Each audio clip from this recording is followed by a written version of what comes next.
और इंटरमीडिएट के इम्तिहानात और नताइज का काम प्राइवेट इदारे को सौंप दिया गया।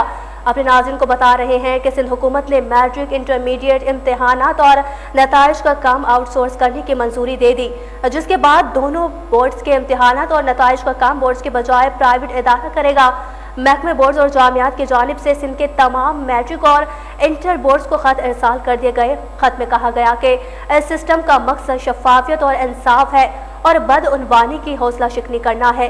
सूबाई वज़ीर इस्माइल राहू ने बतौर कंट्रोलिंग अथॉरिटी सिस्टम की मंजूरी दी, जिसके बाद तमाम चेयरमैन बोर्ड्स को इम्तिहानी निज़ाम आउटसोर्स करने के लिए इक़दामात की हिदायत भी कर दी गई। अपने नाज़रीन को अपडेट करें और आपको बताते चलें कि सिंध में मैट्रिक और इंटरमीडिएट के इम्तिहानात और नताइज का काम प्राइवेट इदारे को सौंप दिया गया।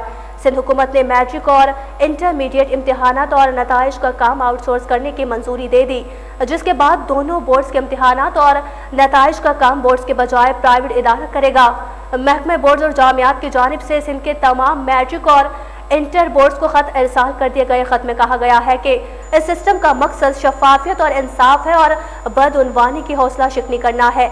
सूबाई वज़ीर इस्माइल राहू ने बतौर कंट्रोलिंग अथॉरिटी सिस्टम की मंजूरी दी, जिसके बाद तमाम चेयरमैन बोर्ड्स को इम्तिहानी निज़ाम आउटसोर्स करने के लिए इक़दामात की हिदायत भी कर दी गई।